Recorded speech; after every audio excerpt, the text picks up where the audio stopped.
sections that has been in that law, do you think the law has been effective for the past, last 6 years?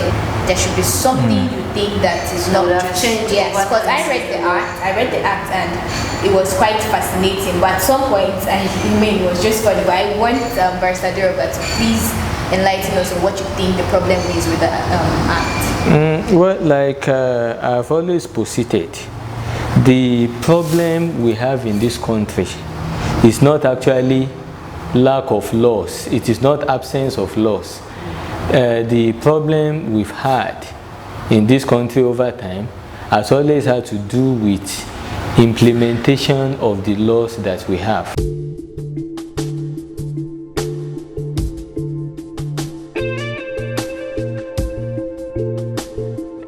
This is still the talk with Annie and Zee, and we are still talking about the gender-based violence.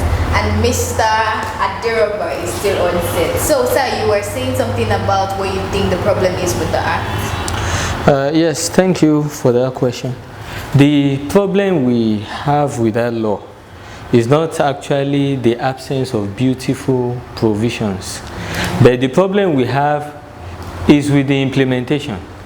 Basically, a lot of people are not even aware that there is a law known as VAP.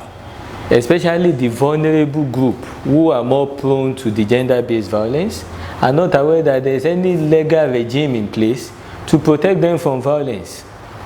Because most of this violence happens in the remote areas, the areas that are far from the city centers. So people in those localities are not usually aware that there is a law in place to protect them. And then the agency saddled with the implementation of the law, which is the NAPTIP in the case of VAP. I think they are too carried away with their former responsibility, which is the prevention of trafficking in persons. So they are yet to come alive to their responsibilities of combating gender-based violence imposed on them by the VAP. All right, thank you very much, sir. You're welcome. You mentioned getting across to the individual at the rural areas. So now, how do you think that we can create more awareness so that the individual at the rural, at the grassroots, how do you think that the legal information can get to them? How do they seek for legal information?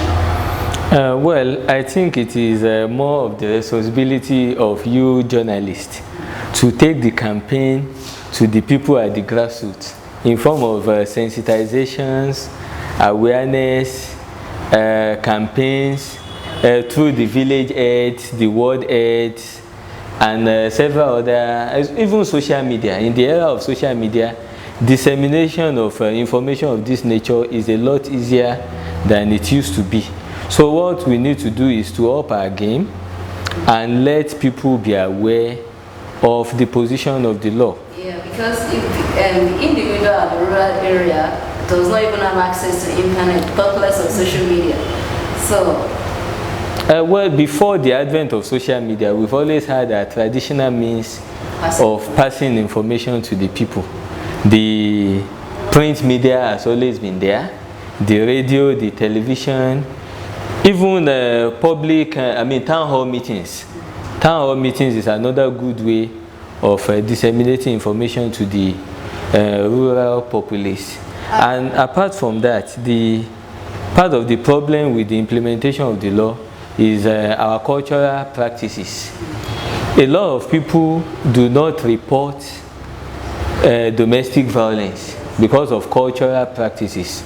You can imagine a woman going to report her husband to the law enforcement agents that the husband has battered her or something like that. There will be a lot of communal influence trying to make her to suppress that information for the sake of the children, for the sake of family cohesion, and what have you. So we need to, in the case of fighting violence against persons, relegate some of these cultural practices that enables violence All right, thank you very much, Mr. You're welcome. Adiroba. While you were talking, I was able to pick one or two things. So briefly, do you think that these perpetrators of violence against persons, do you think that the acts they commit could it be spiritual? You said something about taking it to the remote areas. These remote areas that we're talking about, even way before civilization came into place, people have always been scared of how would I put it? Someone who uses charm can do, and that is why more people are being quiet. Do you think there is anything attached, like probably, I'm not being religious right now, but I just want to understand the law aspect and the religious aspect of perpetrators doing these things? Do you find the act, of course it's barbaric, is it spiritual? Well, all the major religions we have in this country are all frown at violence against persons. So I do not think religious practices actually enable violence. And besides, if we talk about charms, we are in a country where we pretend that voodoo does not exist. Because as a matter of fact, as Africans, we all know that voodoo and charms and all these spiritual things exist.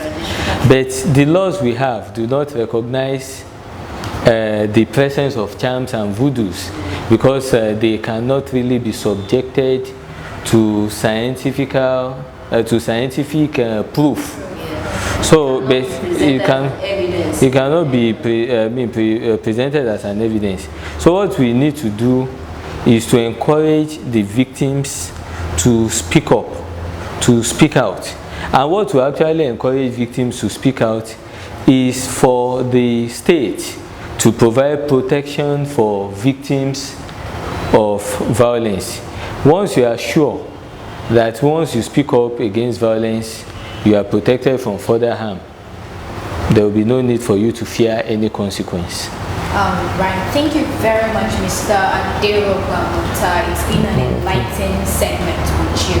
Yes, we still have lots of things to discuss. Stay tuned and we will be back with more interesting topics.